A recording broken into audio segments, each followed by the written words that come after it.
안녕하세요. 열린요양보사교육원 장희영 강사입니다. 요양보사 자격시험 대비하여 CBT 실전 모의고사 실기 영역 준비했습니다. 열심히 공부하셔서 시험에 많은 도움 되시기 바랍니다. 지금부터 보겠습니다. 36번 신체활동을 도울 때 대상자 중심 요양보호의 원칙을 준수한 경우는 1번 콧줄을 잡아 뽑으니 억제대로 묶어놓을 수밖에 없어요. 2번 화장실 가면 서로 고생이니까 이제 간이병기를 쓰면 좋겠어요. 3번 지금 아침 식사하셔야 설거지하고 점심 준비할 수 있어요. 4번 지금 목욕하세요. 다음 주까지 기다리면 냄새나요. 5번 잠에서 깰 수 있으니 주무시는 동안에는 기저귀를 확인하지 않을게요. 정답은요? 네, 5번입니다. 잠에서 깰 수 있으니 주무시는 동안에 기저귀를 확인하지 않을게요. 네, 수면을 방해하지 않는다는 이러한 대상자 중심 요양보호의 원칙이 맞는 내용입니다. 37번 요양보호사가 물건을 이동할 때 허리 부상을 방지하기 위한 방법으로 옳은 것은 1번 작은 근육을 사용한다. 2번 두 다리의 지지면을 좁힌다. 3번 무게중심을 높인다. 4번 물건에서 몸을 멀리 한 상태에서 들어 올린다. 5번 물건을 든 상태에서 허리는 돌리지 않고 발로 방향을 바꾼다. 정답은요? 5번 물건을 든 상태에서 허리는 돌리지 않고 발로 방향을 바꾼다입니다. 허리 부상을 방지하기 위해서는 1번 같은 경우에 큰 근육을 사용해야 하고요. 2번 보시면 두 다리의 지지면은 넓혀주셔야 되겠죠. 3번에는 무게중심은 낮춰주시는 게 안정된 자세입니다. 4번에 물건에서 몸을 최대한 가까이에 한 상태에서 들어올리는 것이 허리 부상을 방지하기 위한 방법 중에 하나입니다. 38번 스스로 식사할 수 없는 대상자의 경관 영양을 돕는 방법은 1번 영양액은 체온보다 낮은 온도로 준비한다. 2번 대상자를 앉게 하거나 침상머리를 올린다. 3번 관이 막히지 않도록 영양액을 빠르게 주입한다. 4번 주입 중 영양액이 역류되면 비위관을 제거한다. 5번 주입 후 대상자를 잠시 누워있게 한다. 정답은요? 네, 2번입니다. 대상자를 앉게 하거나 침상머리를 올린다가 정답이고요. 자, 스스로 드실 수 없기 때문에 우리가 앉혀드려야 되고요. 항상 상체를 반자위 정도, 45도 정도 높인 상태에서 식사를 하시게 하는 것이 가장 소화가 잘 되고 영양의 주입이 잘 되는 체위입니다. 자, 1번에 보시면 영양액은 체온 정도로 준비하는 것이 맞고요. 3번에 보시면 빠르게 주입한다 그러면 설사를 유발할 수 있습니다. 그래서 주입 속도는 항상 분당 50ml 이상 되지 않도록 주입하는 거 요거만큼은 또 기억을 해주셔야 되고요. 4번 보시면 주입 중 영양액이 역류되면 우리는 비위관을 제거하거나 비위관을 삽입하거나 하는 이런 의료행위를 할 수가 없어요. 그래서 의료인에게 보고한다가 맞고요. 5번 보시면 주입 후 대상자를 이렇게 잠시 누워있게 하면 비위관 통해서 들어온 영양액이 지금 위장에 들어가 있는 상태인데 누워 계시면 역류가 되죠. 그리고 역류성 식도염이 올 확률도 있습니다. 그래서 30분 앉아 계시게 하는 것이 맞습니다. 39번 대상자의 경구약 복용을 돕는 방법으로 옳은 것은 1번 모든 알약은 쪼개서 준다. 2번 물약은 용기채에 빨아먹도록 한다. 3번 가루약은 음식에 섞어서 준다. 4번 손을 심하게 떠는 대상자는 약을 입에 직접 넣어준다. 5번 약물 복용 중 기침을 할 경우 심호흡을 한 후 제공한다. 정답은요? 4번 손을 심하게 떠는 대상자는 약을 입에 직접 넣어준다가 맞습니다. 우리는 요양보호사의 업무 중에서 경구약 복용 돕기는 요양보호사의 업무입니까? 이렇게 물어보면 맞습니다. 그렇게 보셔야 되고요.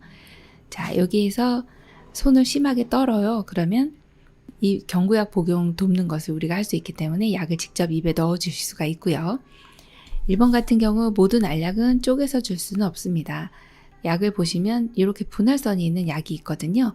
그런 약은 쪼갤 수도 있고 분쇄할 수도 있습니다. 자, 그래서 모든 알약은 쪼갤 수가 없습니다. 2번 물약은 용기채에 빨아 드시면 이게 침이 들어갑니다. 그럼 변질이 되기 때문에 안 되겠죠. 자, 3번에 가루약은 음식에 섞어서 주는 것이 아니라 물에 섞어서 숟가락에 가루약을 넣고 이제 물을 떨어뜨리면 섞이죠. 그렇게 해서 주시면 되고, 숟가락으로 잘 못 드시는 경우는 바늘을 제거한 작은 이제 주사기에다가 이렇게 여기다 이렇게 담아서 입에 넣어 주셔도 됩니다. 5번 같은 경우에 약물 복용 중에 기침을 하는 경우가 있습니다. 이때는 약 복용을 중단하고 시설장 관리 책임자에게 보고해 주셔야 되겠습니다. 40번 귀에 염증이 있는 대상자에게 귀약을 투여할 때 귓바퀴를 잡는 손의 위치와 방향으로 옳은 것은 1, 2, 3, 4, 5. 정답 골라볼까요? 네, 1번입니다. 이 내용은 그림으로도 나오지만 지문으로도 문장으로 나오게 되면 방향의 후상방으로 이렇게 잡아 당겨 주시면 됩니다. 그래서 정확한 위치가 1번으로 보시면 되겠고요. 41번 방문 목욕 서비스를 제공하던 중 대상자의 몸 여러 군데에 멍들고 상처난 자국이 발견되었다. 요양보호사의 대처 방법은 1번 시설에 입소할 것을 권유한다. 2번 개인적인 이름으로 모른 척한다. 3번 대상자의 이야기를 들어주고 위로해준다. 4번 노인보호 전문기관에 신고한다. 5번 함께 사는 가족에게 연락하여 대상자의 상태를 알려준다. 정답 골라볼까요? 네, 4번입니다. 노인보호 전문기관에 신고합니다. 지금 여기에 대상자의 몸 여러 군데 멍들고 상처난 자국을 발견했습니다. 사실 우리가 방문 목욕 서비스를 제공하다가 멍들고 상처난 자국을 발견했는데 이거는 학대를 한 이 정황인 거지 사실 학대하는 걸 보진 않았잖아요. 그래서 지금 같은 경우는 의심이 되는 상황이에요. 그럼 의심이 되는 상황도 신고해야 됩니까? 맞습니다. 그래서 노인보호 전문기관에 신고를 해주시는 게 맞습니다. 정답 4번이죠. 42번 대상자가 화장실을 안전하게 이용할 수 있도록 환경을 조성하는 방법은 1번 화장실 입구에 문턱을 설치하여 공간을 구분한다. 2번 화장실 안에 미끄럼 방지 신발을 놓아둔다. 3번 화장실 문 밖에 응급배를 설치한다. 4번 화장실 앞에 화분을 놓아 위치를 표시한다. 5번 화장실 조명은 사생활 보호를 위해 희미하게 한다. 정답 골라볼까요? 네, 2번입니다. 화장실 안에 미끄럼 방지 신발을 놓아둡니다. 네, 너무 잘해주셨고요. 화장실은 물이 있는 곳이기 때문에 특히 어르신들 안전에 주의를 해주셔야 됩니다. 자, 그래서 화장실 입구에 이런 문턱이 나오면 문턱은 항상 없앤다 이걸로 기억을 해주셔야 하고요. 자, 3번 같은 경우 문 밖에 응급배를 설치하는 것이 아니라 화장실 안에 설치를 해주셔야 되겠죠. 자, 4번도 보시면 화장실 앞에 화분 놓으면 누구라도 넘어질 수가 있어요. 자, 화장실 앞에 있는 것은 치워주셔야 하고요. 자, 화장실 조명에 대한 부분도 안전하게 이용하기 위한 방법으로 많이 출제가 되는데요. 조명은 밝게 한다. 이렇게 기억해 주시면 되겠습니다. 43번 이동변기를 사용하여 배변 중인 대상자가 배설을 어려워할 때 돕는 방법은 1번 차가운 물을 마시게 한다. 2번 배변할 때까지 앉혀놓는다. 3번 주변을 조용하게 해준다. 4번 이동변기를 치우고 기저귀를 채워준다. 5번 항문 주위에 미지근한 물을 끼얹어 준다. 정답 골라볼까요? 네, 5번입니다. 항문 주위에 미지근한 물을 끼얹어 줍니다. 자, 항문이라고 하면은 요렇게 복부가 여기 배꼽이 있고요. 그 다음에 이렇게 엉덩이가 있는데요. 배꼽 바로 아래쪽이 이렇게 해서 방광이 되고 그리고 요 바로 뒤쪽으로 이렇게 직장이 지나갑니다. 직장이 지나가고 항문으로 배출을 할 때는 직장에 어느 정도 이 변이 차 있을 때 변이를 느끼게 되거든요. 그런데 배설을 어려워한다 이게 못 나오는 겁니다. 이럴 때는 이 주변에 있는 근육들 그것을 관략근이라고 합니다. 항문 주변에 있는 근육들 관략근을 이완시켜주면 배출이 편하거든요.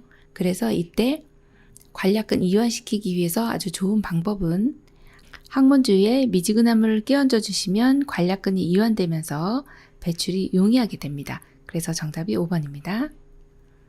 44번 대상자의 기저귀 사용을 돕는 방법은 1번 꼬리뼈에 피부 발적이 있는지 살펴본다. 2번 사용한 기저귀는 안쪽 면이 보이도록 말아서 버린다. 3번 허리를 들 수 있으면 대상자의 몸을 옆으로 돌려눕힌다. 4번 소변에서 암모니아 냄새가 나면 시설장에게 보고한다. 5번 허리를 들 수 없으면 윗옷을 가슴까지 올리고 바지를 벗긴다. 정답은요?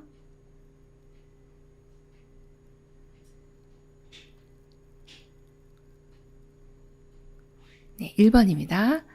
대상자의 기저귀 사용을 돕는 방법입니다. 자, 기저귀 사용을 하실 때는 이제 보통 한두 번 실수했다고 해서 기저귀를 바로 사용하진 않죠.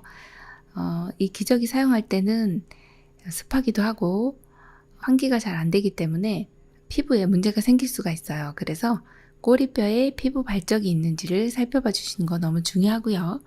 자, 사용한 기저귀는 안쪽 면이 보이도록 말아서 버리면 조금 대형 사고입니다. 그래서 잘 생각해 보시면 아는데 바깥면이 보이도록 해서 말아서 버려주셔야 하고요. 의외로 시험에 많이 나옵니다.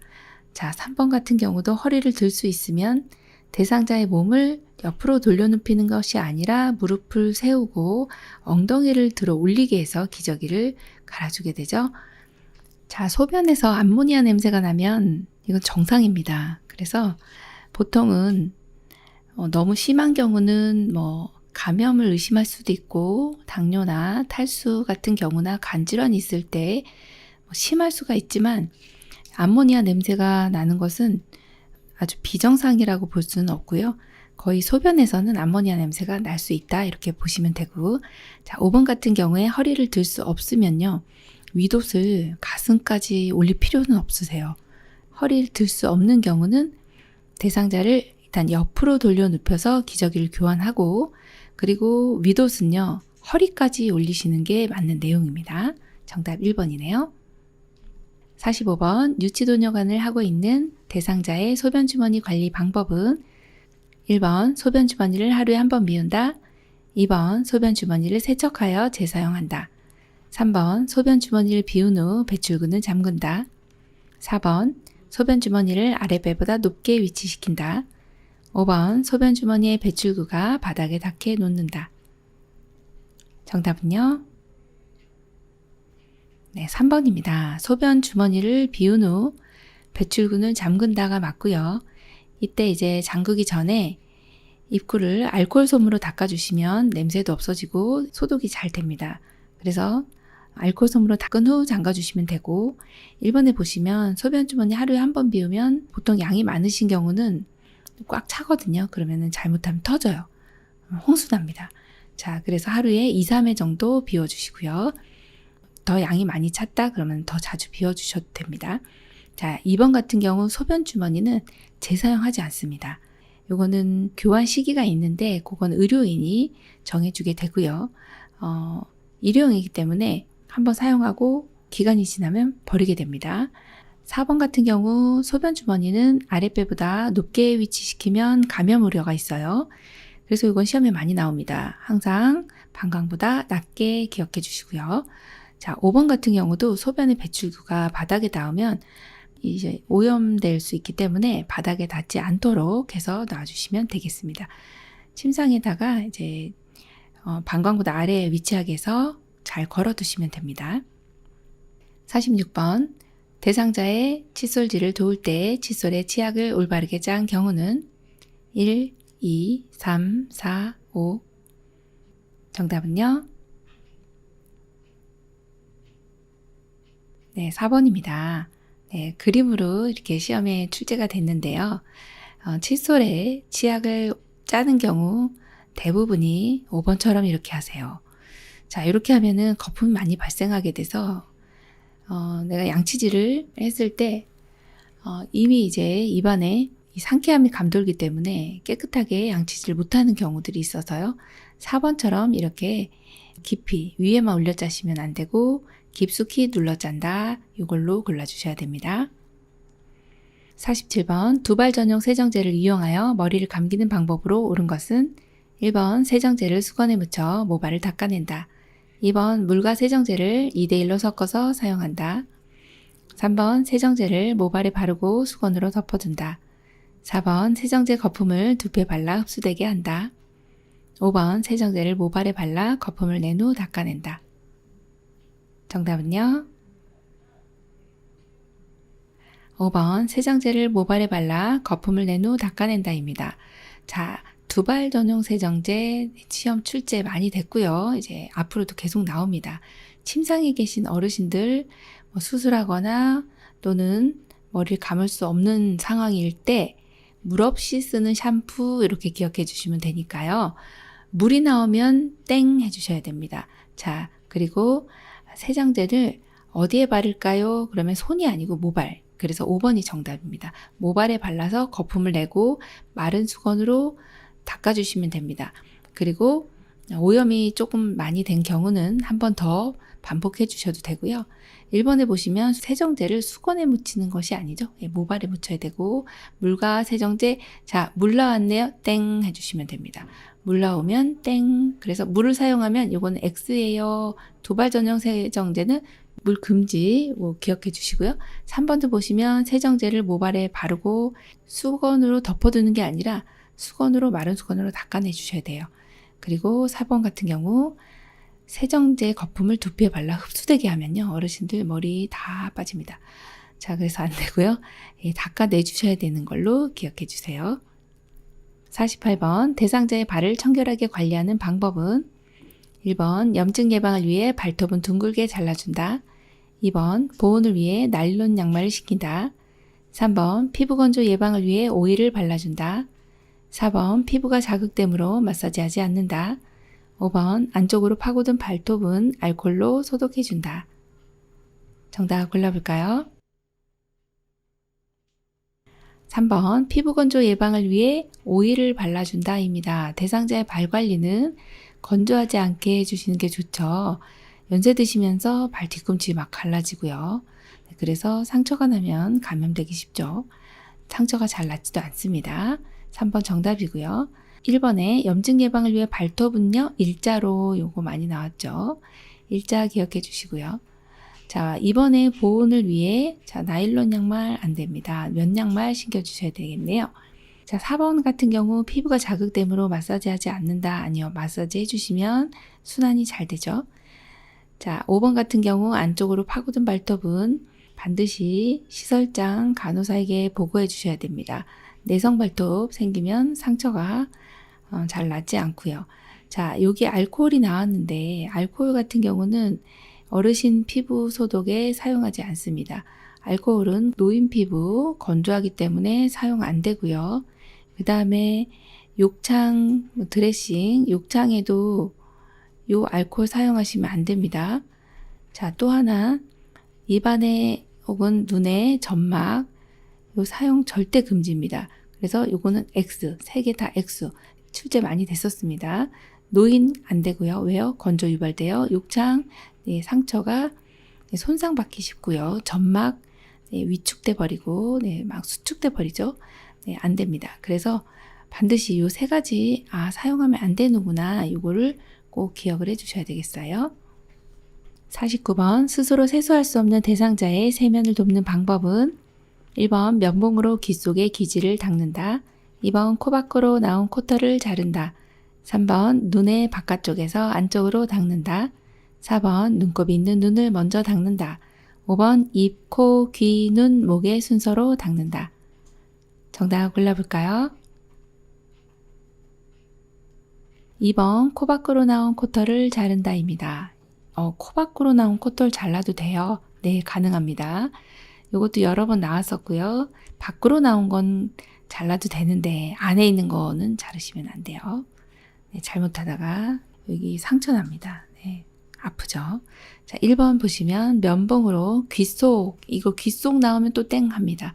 귀 속이 아니고 귀 입구의 귀지는 닦을 수 있습니다. 자, 3번에 이것도 많이 나오죠. 눈의 바깥쪽에서 안쪽으로 닦는다 아니고 항상 안쪽에서 바깥쪽 기억해 주시고요. 4번도 깨끗한 쪽 먼저입니다. 그래서 눈곱이 없는 쪽 먼저 닦아줍니다. 5번에 자, 세수할 수 없을 때는 우리가 세면하는 거. 그러면 세면하는 순서를 알아야겠네요. 눈, 코, 볼, 입, 이마, 귀, 목. 다시 한번. 눈, 코, 볼, 입, 이마, 귀, 목. 그래서 중간중간 빠졌지만 눈, 코, 입, 귀, 목. 여기서는 요 순서로 닦아주시는 게 맞습니다. 50번 편마비 대상자에게 단추가 없는 상의를 입히는 순서로 옳은 것은 1번 건강한 팔, 마비된 팔, 머리 2번 건강한 팔, 머리, 마비된 팔 3번 마비된 팔, 머리, 건강한 팔 4번 마비된 팔, 건강한 팔, 머리 5번 머리, 마비된 팔, 건강한 팔 정답은요? 3번 마비된 팔, 머리, 건강한 팔 순입니다. 자, 편마비 대상자에게 단추가 없는 상의, 즉 티셔츠입니다. 티셔츠나 내의 이런 경우는 어떻게 입혀드려야 되나요?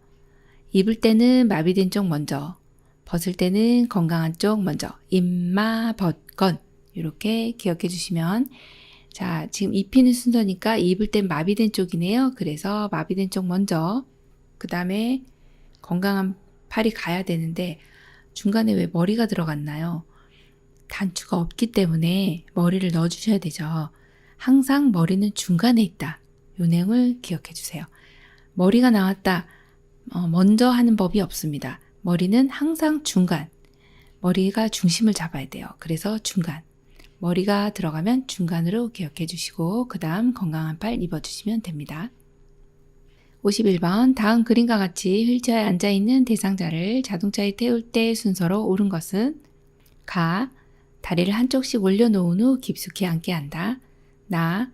휠체어를 자동차 평행하게 놓는다. 다. 엉덩이를 자동차 시트에 앉힌다. 라. 마비층 무릎을 지지해주며 일으킨다. 1, 2, 3, 4, 5 정답 골라볼까요?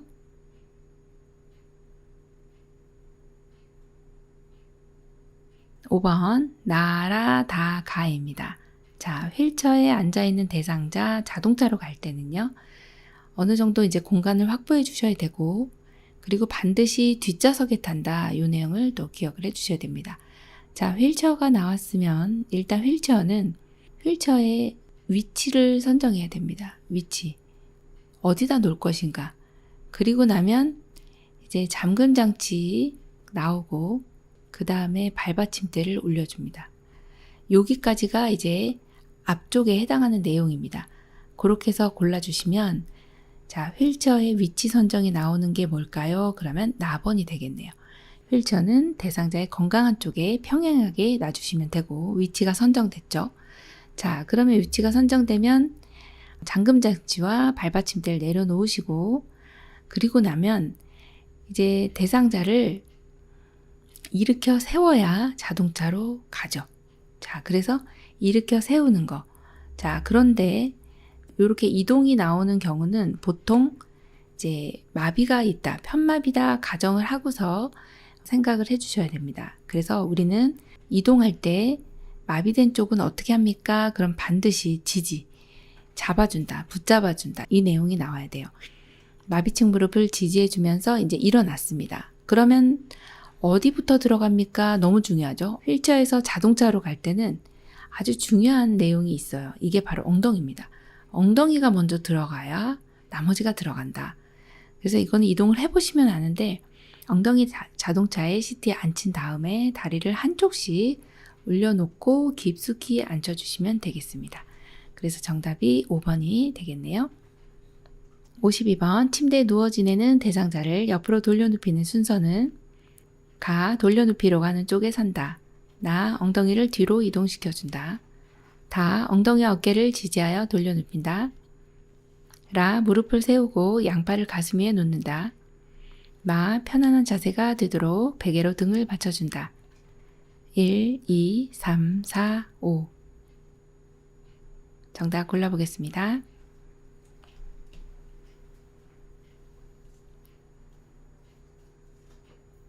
네, 4번입니다. 가라, 다나, 마입니다. 옆으로 돌려 눕힐 때 역시 항상 우리의 위치, 1번이 위치입니다. 어디 서느냐? 그러면 돌려 눕히려고 하는 쪽에 섭니다. 그리고 대상자의 무릎을 자세를 만들어줘야 되죠. 무릎을 세우고 양팔을 가슴에 올려놓은 다음에 이제 우리가 잡아야 되는 위치는 어디 잡아야 됩니까? 너무 중요하죠. 어깨와 엉덩이, 엉덩이와 어깨를 지지하여 돌려 눕히고 그리고 나면 엉덩이를 뒤로 이동시켜 주셔야 편하게 누워 계실 수가 있습니다. 마지막 편한 자세로 만들어 주셔야죠. 그러려면 이제 어깨도 편하게 해주시고 또 옆으로 누운 자세이기 때문에 등을 받쳐주시면 굉장히 편하게 계실 수가 있네요. 정답 4번입니다. 53번 왼쪽 편마비 대상자가 침대 발 쪽으로 미끄러져 내려가 있을 때 대상자의 협조를 받아 이동시키는 방법으로 옳은 것은 1번 배와 허리에 힘을 주고 양쪽 다리로 밀며 올라간다. 2번 대상자가 양손으로 침대 머리 쪽 난간을 잡고 올라간다. 3번 대상자의 오른손으로 침대 머리 쪽 난간을 잡고 당기게 한다. 4번 대상자의 오른손으로 요양보호사의 목을 잡고 신호에 맞춰 올라간다. 5번 요양보호사 침대 발 쪽에서 대상자의 두 다리를 밀며 올라간다. 정답은요? 네, 3번입니다. 대상자의 오른손으로 침대 머리 쪽 난간을 잡고 당기게 합니다. 왼쪽 편마비 대상자이기 때문에 어느 쪽이 건강할까요? 네, 오른쪽이 건강하죠. 그래서 대상자가 이렇게 누워 계실 때 지금 아래쪽으로 내려가 계셔서 위로 올릴 건데 왼쪽이 불편하세요? 그럼 불편한 쪽 체크. 자, 오른쪽으로 침대 머리 쪽 난간을 잡고 그럼 요양보호사의 위치는 반드시 불편한 쪽에 위치하셔서 어르신 도와주시면 되는데 한쪽은 침상면을 잡고 다른 한쪽은 엉덩이 아래 대퇴 부분을 잡고 어르신과 동시에 하나 둘 셋 하면서 위로 올려주시면 되거든요. 그래서 이때 대상자의 오른손으로 침대 머리 쪽 난간을 잡고 올라가게 해주시면 됩니다. 54번 그림과 같은 턱에서 내려갈 때 휠체어 이동 방법은 1번 바퀴 한쪽씩 지그재그로 앞으로 내려간다. 2번 뒤로 돌려 뒷걸음으로 한 번에 내려간다. 3번 뒤로 돌려 바퀴 한쪽씩 지그재그로 내려간다. 4번 앞바퀴를 들고 앞으로 내려간다. 5번 뒤로 돌려 뒷바퀴를 먼저 내린 후 앞바퀴를 들어 내려간다. 정답은요? 네, 5번입니다. 뒤로 돌려 뒷바퀴를 먼저 내린 후 앞바퀴를 들어 내려가시면 됩니다. 그럼 여기에서는 문제 푸실 때 공부를 하셨으면 아실 텐데 여기 뒤에 있는 큰 바퀴가 뒷바퀴, 요 앞에 작은 바퀴, 요게 앞바퀴거든요. 만약에 지금 같은 경우에 앞으로 내려간다, 뭐 이런 내용이 나오면 어르신 앞으로 다 꼬꾸라집니다. 네, 큰일 나요. 네, 낙상이 일어납니다. 그래서 반드시 뒤로 돌려 내려가 주시는 거 기억해 주시면 되겠습니다. 55번 보행벨트를 이용해 왼쪽 편마비 대상자의 이동을 도울 때 착용 부위와 요양보호사의 위치는 1, 2, 3, 4, 5. 정답 골라볼까요? 1번입니다. 왼쪽 편마비네요. 그림 시험을 보시면 편마비 있으신 분들은 이렇게 그림자를 항상 체크해 줍니다. 지금 편마비다 라는 걸 알려주는 거거든요. 보행벨트 사용하는 것은 불편한 쪽 뒤, 보행벨트는 허리에. 그래서 지금 왼쪽 편마비시기 때문에 왼쪽 뒤 이렇게 찾아주시면 가장 적합한 그림이 바로 1번이 되겠습니다. 56번 그림과 같은 지팡이를 사용할 때 안전을 위하여 점검해야 하는 것은 1번 페인트 도장 상태, 2번 손잡이 마모 정도, 3번 청결 상태, 4번 손잡이 끈 유무, 5번 바닥 끝의 고무 상태. 정답은요? 네, 5번 바닥 끝의 고무 상태입니다. 자, 그림과 같은 지팡이, 여기는 지금 4발 지팡이네요. 한 발 지팡이보다 조금 더 안정적이죠. 바닥 끝에 고무 상태는요. 이 지팡이 사용할 때는 여기 고무 상태가 가장 중요합니다. 그래서 이 고무 바닥이 닳지 않았는지 이걸 살펴보는 게 가장 우선됩니다. 그래서 정답이 5번이 되겠습니다. 57번 대상자 옷을 세탁하는 방법으로 옳은 것은 1번 삶을 때 뚜껑을 닫고 삶는다. 2번 기름 얼룩은 벤젠으로 제거한다.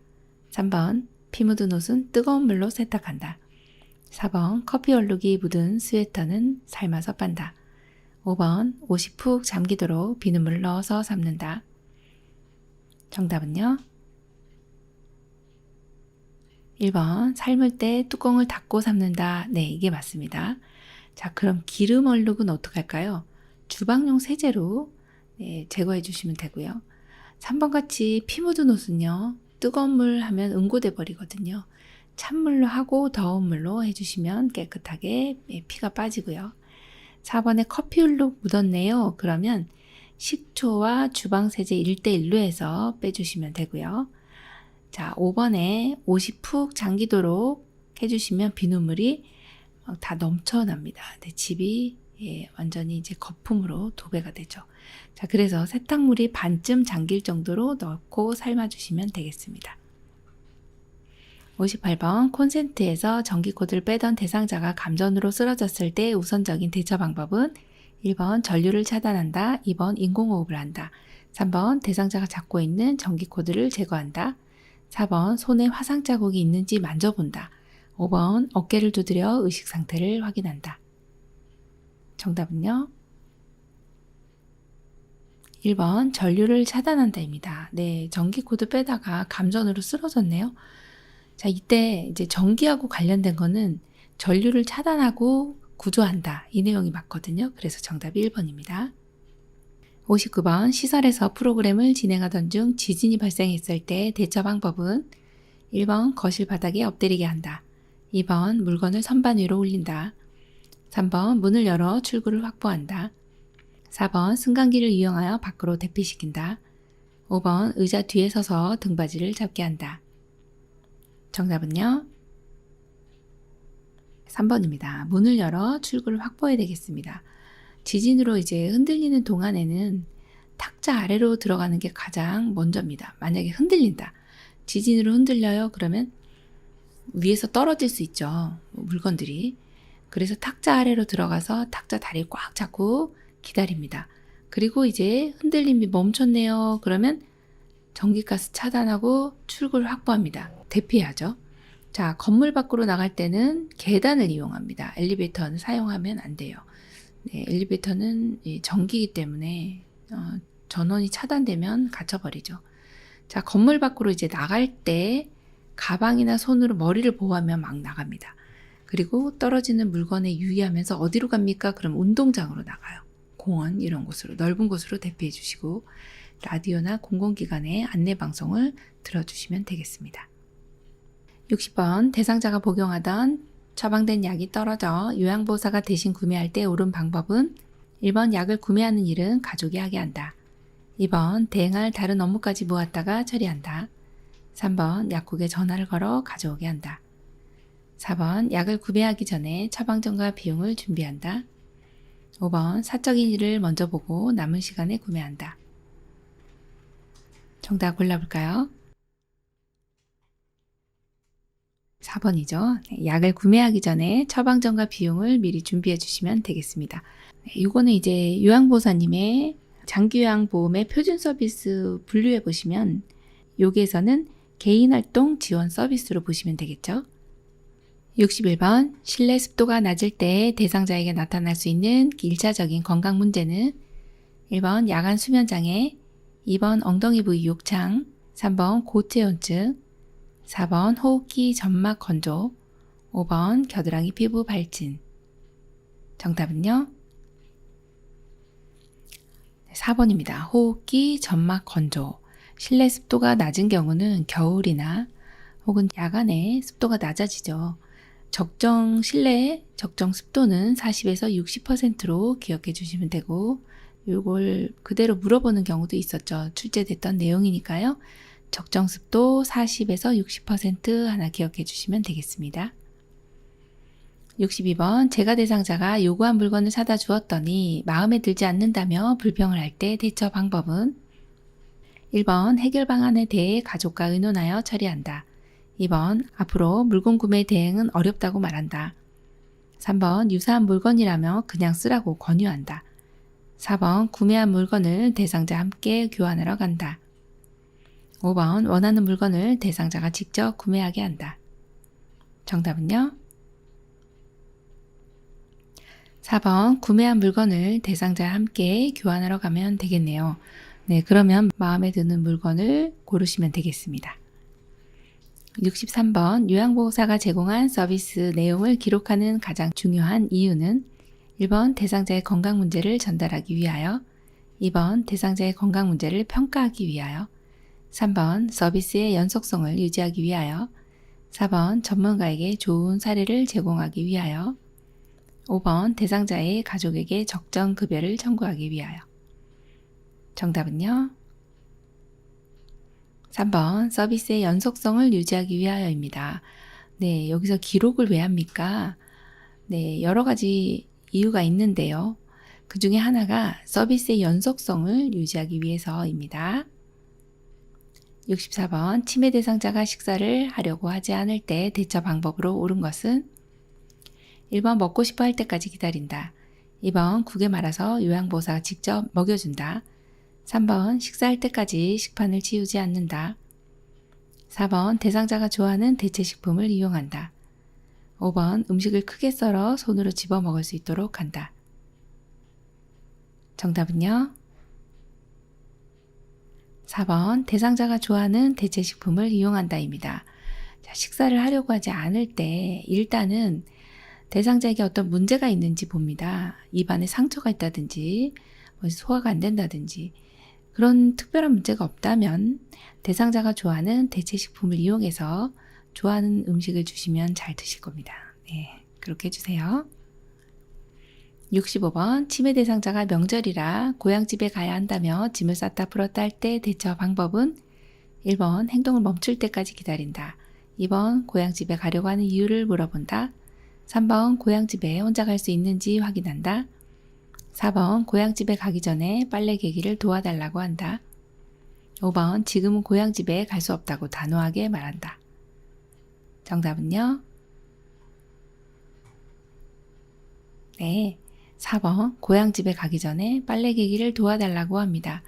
짐을 쌌다 풀었다 하는 이런 내용은 이제 어르신의 반복적인 행동이라고 보시면 돼요. 이때 관심을 다른 데로 돌려주시면 되거든요. 그 내용이 바로 주의를 환기한다 이 내용입니다. 그래서 어르신 고향집 가기 전에 빨래 개기 좀 도와주세요. 이렇게 얘기해 주시면 됩니다. 66번 치매 대상자가 치킨 냄새가 난다며 없는 치킨을 달라고 할 때 요양보호사의 반응으로 적절한 것은 1번 치킨 냄새가 어디서 나는 것 같아요? 2번 왜 갑자기 치킨이 생각나셨어요? 3번 무슨 말씀이세요? 치킨은 없어요. 4번 어제도 그러시더니 오늘 또 그러시네요. 5번 치킨 드시고 싶군요. 드시러 함께 나가봐요. 정답은요? 네, 5번입니다. 치킨 드시고 싶군요. 드시러 함께 나가봐요. 지금 이제 치킨은 없는데 치킨 냄새를 맡으신 거죠. 자, 그러니까 공감의 대화를 하신 겁니다. 그러면서 또 주의를 환기시켜 주셨죠. 정답 5번이네요.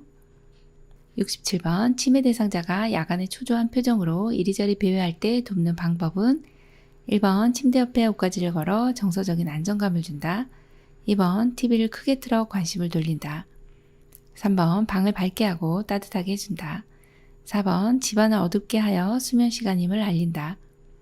5번 대상자가 불안하지 않도록 출입문을 열어둔다. 정답은요? 3번입니다. 방을 밝게 하고 따뜻하게 해줍니다. 자, 야간에 초조한 표정, 또 배회, 여기는 야간 선망하고 배회가 두 가지가 같이 이제 섞여져 있는 경우입니다. 교재에 보시면 여러 가지 치매 대상자의 문제 행동들이 나타나는데 한 8가지 정도가 있어요. 한 가지가 단독으로 발생하기도 하고 이렇게 두 가지가 같이 나오기도 합니다. 자, 이럴 때 야간 선망인 경우는 밤에 불안 증상이 나타나고 이렇게 초조하게 왔다 갔다 하는 그런 내용이죠. 그러면 야간 선망은 일단 방을 밝게 해주고요. 따뜻하게 해주면 좋습니다. 약간 안정감을 갖게 됩니다. 그래서 가벼운 야간 선망인 경우에 조치는 여기 이제 3번으로 골라주시면 되고, 만약에 좀 심하게 야간 선망이 좀 심한 경우다 그러면 시설장님과 간호사에게 보고를 해주셔서 적절한 조치를 취해 주셔야 되겠습니다. 68번 치매 대상자가 저 할멈이 내 손수건을 훔쳐갔어 라며 자주 화를 낼 때 대처 방법은 1번 화가 가라앉을 때까지 모르는 척한다. 2번 잃어버린 장소가 어디인지 묻는다. 3번 같은 손수건을 사두었다가 대체한다. 4번 다른 사람의 손수건을 빌려서 준다. 5번 손수건을 잃어버린 적이 없다고 차분히 설명한다. 정답은요? 3번 같은 손수건을 사두었다가 대체한다입니다. 지금 여기서는 의심망상이네요. 저 할머니, 지금 옆에 있는 할머니를 의심하는 겁니다. 이런 일이 자주 반복이 되네요. 이런 경우, 반복이 되는 경우는 손수건을 가지고서 자꾸 의심을 하시니까 같은 손수건 사두었다가 대체를 해주시는데 우리가 찾아주시는 것이 아니라 어르신 한번 찾아볼까요? 하면서 같이 찾아보는 거죠. 그래서 대체해 주시면 적절한 조치로 보시면 되겠습니다. 69번 치매 대상자가 갑자기 흥분하여 고함을 치며 요양보호사를 때리려고 할 때 대처 방법은 1번 흥분한 이유가 무엇인지 물어본다. 2번 행동이 멈출 때까지 재빨리 그 자리를 피한다. 3번 화가 난 것을 이해한다고 다독인다. 4번 팔을 잡아 행동을 멈추게 한다. 5번 그런 행동을 그만두라고 단호한 목소리로 제지한다. 정답은요? 3번 화가 난 것을 이해한다고 다독인다입니다. 자, 여기에서는 이 파괴적인 행동이거든요. 이럴 때 흥분해서 치매 초기 때 이 분노로 시작해서 에너지가 소모되면은 좀 잠잠해지는 그런 내용이 이제 파괴적인 행동입니다. 이때는 우리가 화가 난 것을 이해한다고 다독이고 이렇게 온화한 표정을 지어주셔야 돼요. 이게 5번 같이 그만두라, 단호하게 이런 내용이 나오면 이거는 부적절한 성적 행동으로 보셔야 되고요. 여기에서는 3번이 가장 적합한 답입니다. 70번 치매 대상자가 해질녘이 되면 불안해하며 밖으로 나가려고 할 때 돕는 방법으로 옳은 것은 1번 낮 시간에 충분히 쉬도록 한다. 2번 조용히 혼자 있도록 배려한다. 3번 말벗을 해주며 함께 있는다. 4번 조명을 어둡게 하여 안정시킨다. 5번 해보지 않은 일거리를 제공한다. 정답은요? 3번입니다. 말벗을 해주며 함께 있는다 입니다. 자, 여기에서는 석양증후군이라고 보시면 돼요. 여기에 키워드는 해질녘 이렇게 나옵니다. 해질녘, 어두워지면서 뭔가 어르신이 불안해하며 이상 행동들이 나타나면 이건 석양증후군이구나, 그걸 기억해 주시면 되고요. 이때만큼은 너무 중요한 것이 대상자가 혼자 놔두면 어떤 상황이 될지 몰라요. 사고를 친다든지 자해를 한다든지 뛰어내린다든지 사고 위험성이 있기 때문에 말벗을 해주며 자, 여기에서는 함께 있는 내용이 너무나도 중요합니다. 그리고 우리가 항상 우리 시야에서 벗어나지 않도록 계속적인 관찰을 해주셔야 된다. 그리고 또 좋은 방법은 애완동물과 함께 시간을 보내는 것도 좋고요. 자, 그래서 정답이 3번이네요.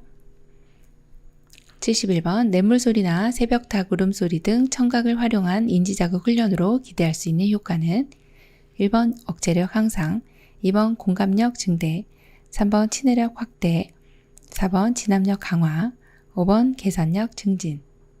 정답은요? 네, 4번입니다. 진압력 강화입니다. 자, 여기서는 냇물 어디에서 들을 수 있나요? 계곡, 산, 이런 위치, 그래서 장소, 시간, 사람에 대한 개념이 진압력이기 때문에 이게 도움이 되고, 새벽 닭 울음소리, 언제 닭이 우나요? 새벽에요. 네, 시간에 대한 개념이죠. 그래서 이런 들으면서 또 청각을 활용한 인지자극 훈련으로 진압력 강화를 기대할 수 있다, 이렇게 보시면 됩니다. 72번 치매 대상자의 안전사고를 예방하기 위한 방법으로 옳은 것은 1번 과일 모양의 자석을 냉장고에 부착한다. 2번 복용약은 식탁 위에 놓아둔다. 3번 달리는 차 안에 있을 때는 문을 잠근다. 4번 욕실 세제는 세면대 위에 둔다. 5번 온수 수도꼭지는 투명 테이프로 표시한다. 정답 골라볼까요? 네, 3번입니다. 달리는 차 안에 있을 때는 문을 잠근다 입니다. 네, 어르신이 안전사고 예방을 위해서 차 안에 있을 때는 문을 잠궈 주셔야지 이 달리는데 문을 열고 주의력이 산만하셔가지고 아무거나 막 만지고 이러세요. 그래서 문이 열릴 수 있어요. 그럼 위험하니까. 네, 정답은 3번. 이렇게 차 안에 있을 때 문 잠궈둔다. 이 내용이 맞는 내용입니다. 73번. 다음 대화에서 요양보호사의 공감 반응으로 적절한 것은 대상자. 간호사가 혈압이 높다고 누워있으래. 그래도 밖에 나가 바람 좀 쐬면 안 될까? 요양보호사. 1번. 누워 계시는 게 답답하신가 봐요. 2번. 혈압이 떨어지면 그때 나가는 게 좋겠어요. 3번. 혈압이 높으니 누워 계시는 것이 안전해요. 4번. 오늘 하루는 그냥 누워서 쉬세요. 5번. 밖에 나가셔도 되는지 간호사에게 물어볼게요. 정답은요? 네, 1번. 누워 계시는 게 답답하신가 봐요. 여기에서는 키워드가 공감 반응입니다. 그러면 어르신이 이 말씀하시는 내용을 우리 요양보호사도 같이 느끼시고 그 내용을 표현해 주셔야 되는 게 맞거든요. 그래서 혈압이 높다고 지금 누워 있으래. 나 근데 나가고 싶은데. 자, 그러면 이 어르신은 누워 있는 게 이제 답답하니까 나가고 싶으신 거죠. 그래서 어르신 누워 계시는 게 답답하신가 봐요. 일단 이렇게 해주시면 이렇게 말씀하시는 거예요. 74번. 다음 대화에서 요양보호사가 제안한 대상자의 여가활동 유형은 1번 대상자. 문화생활 같은 거 못해. 시간 때울 거라고는 텔레비전 보는 거지. 요양보호사. 그럼 우리 함께 재밌는 영화 보러 영화관에 갈까요? 1번 운동활동, 2번 소일활동, 3번 종교 참여활동, 4번 사교 오락활동, 5번 자기개발활동. 정답은요? 4번 사교 오락활동입니다. 영화를 보러 지금 사교 오락활동에 해당이 되죠? 나머지는 이제 해당 사항이 없으세요. 그래서 정답 4번이고요. 좀 자세하게 유형을 보시면 지금 나와 있는 이 사교 오락활동이 영화, 연극, 음악회, 전시회 이 내용에 해당이 되고요. 또 자기개발이라고 하면은 뭔가 개발이 되는 내용이에요. 그래서 책 읽기, 독서, 그림 그리기, 서예교실, 신앙송, 악기 연주, 백일장, 민요교실, 창작활동 이런 것이 자기 개발이고 자 여기서 조금 어려운 건 가족 중심 활동인데요. 이거는 가족과 같이 움직여야 된다. 가족이 소풍을 같이 간다. 또 가족과 같이 대화한다. 요거 외식 나들이도 가족과 같이 가는 거잖아요. 그게 이제 가족 중심 활동이고 종교 참여 활동은 교회, 사찰, 성당 가는 것입니다. 또 운동 활동은 체조나 가벼운 산책. 또 소일 활동은 어떤 어르신이 시간을 이런 활동을 하면서 시간을 보낼 수 있는 내용이거든요. 텃밭 야채 가꾸기나 식물 가꾸기, 신문 보기, 또 텔레비전 시청, 종이 접기, 퍼즐놀이 이런 것들은 이제 소일 활동에 해당이 된다 보시면 됩니다. 75번. 더러워진 옷을 갈아입지 않으려는 대상자에게 나 전달법으로 올바르게 의사소통한 것은 1번. 더러워진 옷을 갈아입는 것이 싫으시군요. 2번. 매번 옷 갈아입히기가 진짜 힘드네요. 3번. 옷을 갈아입으면 기분이 좋아질 거예요. 4번. 옷을 갈아입지 않으시니 건강을 해칠까봐 걱정돼요. 5번. 옷을 갈아입고 저와 함께 밖에 나가서 산책하실래요? 정답은요? 네, 4번입니다. 옷을 갈아입지 않으시니 건강을 해칠까봐 걱정이 돼요. 네, 누가요? 내가요. 그래서 나 전달법은 나의 의견, 나의 의중이 들어가야 됩니다. 정답 4번이죠. 76번. 다음의 의사소통 방법이 도움이 되는 대상자는 말의 의미를 이해할 때까지 반복하여 전달하고 이해 여부를 확인한다. 밝은 방에서 입모양을 볼 수 있도록 시선을 맞추며 말한다. 1번 언어장애, 2번 판단력 장애, 3번 노인성 난청, 4번 시각장애, 5번 진압력 장애. 정답은요? 네, 3번입니다. 노인성 난청입니다. 자, 우리 어르신께서 이제 잘 안 들리시는 거거든요. 이때는 반복하여 전달하고 이해 여부를 확인해 주시는 것이 좋습니다. 또 말씀하실 때는 밝은 방에서 입모양을 볼 수 있도록 시선을 맞춰서 말씀하시면 됩니다. 여기에 노인성 난청은 어르신이 이제 귀가 이렇게 귓바퀴가 있고 웨이도가 있고요. 여기 고막이 있습니다.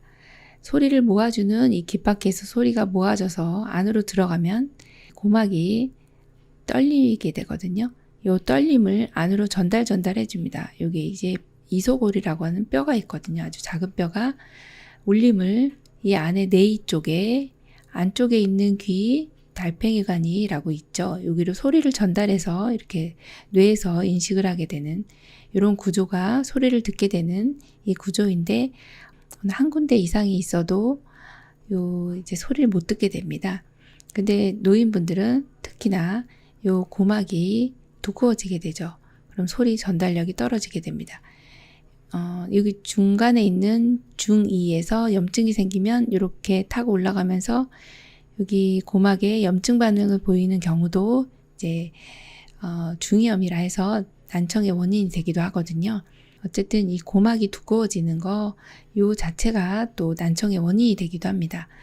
자, 이럴 때는 소리를 잘 못 들으시기 때문에 정면에서 시선을 맞추며 밝은 방에서 이야기를 해주시면은 조금은 더 잘 이해하실 수가 있습니다. 77번 대상자가 쓰러져 경련할 때 대처 방법은 1, 2, 3, 4, 5.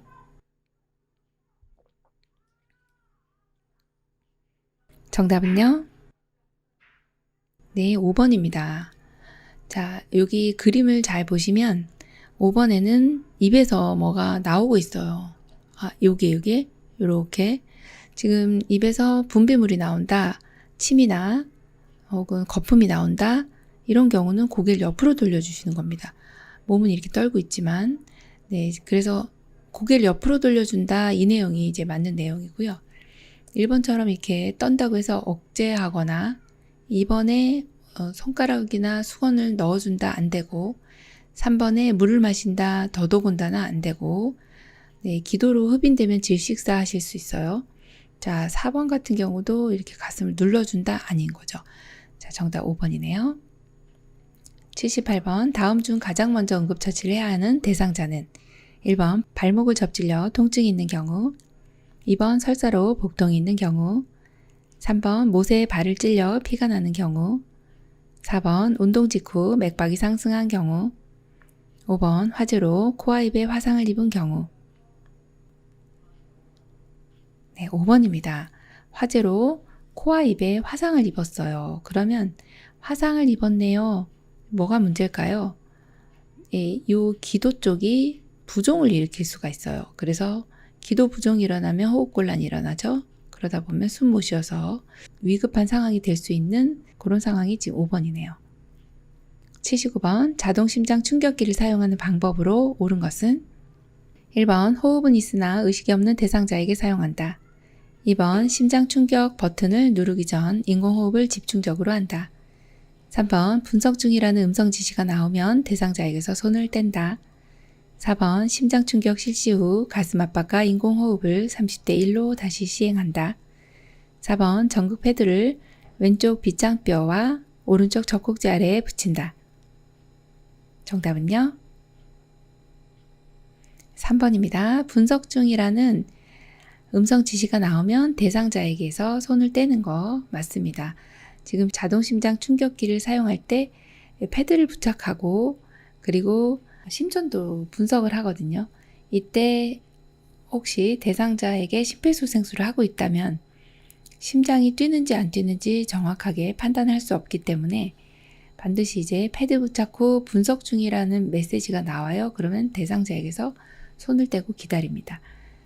자, 1번 한번 볼까요? 호흡은 있으나 의식이 없는 대상자에게 사용하는 것이 아니고요. 이런 경우는 호흡도 없고 의식도 없는 대상자에게 적용을 합니다. 자, 2번 보시면 심장 충격 버튼 누르기 전에 가슴 압박은 계속적으로 해주셔야 되고요. 4번도 보시면 심장 충격 실시 후 가슴 압박 대 인공호흡의 비율은 자, 이거 시험에 여러 번 나왔네요. 30대 2의 비율로 기억해 주시면 되고요.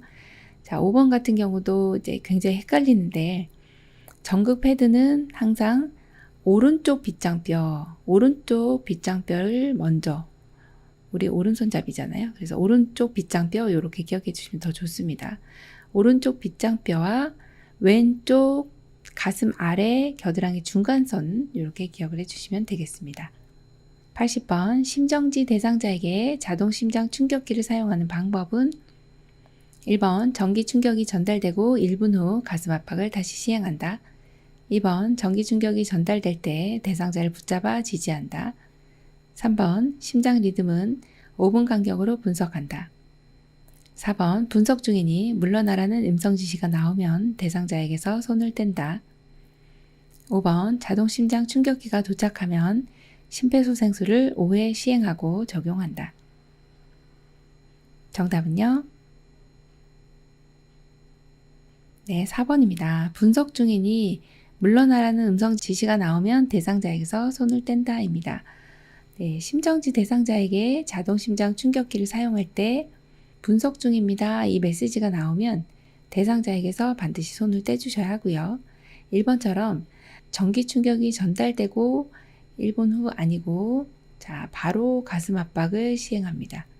자, 2번은요. 전기 충격 전달될 때 대상자를 붙잡으면 감전된다. 네, 감전, 네, 무섭죠. 네, 이거는 이제 큰일 나는 일이죠. 자, 3번 같은 경우 심장 리듬은 2분 간격으로 분석을 하게 되고요. 5번에 보시면 심장 충격기가 도착하면 바로 적용한다. 네, 어떤 단계에 있던지 바로 적용하는 것이 가장 심장을 빨리 뛰게 할 수 있는, 다시 살아날 수 있게 하는 가장 좋은 방법이 자동 심장 충격기거든요. 네, 바로 적용한다 기억해 주시면 되겠습니다. 요양보사 자격시험 대비하여 CBT 실전 모의고사 7기 영역 풀어봤습니다. 우리 열심히 공부하셔서 우리 모두 시험에 합격하시기 바랍니다. 요양TV 장희영 강사였습니다. 감사합니다.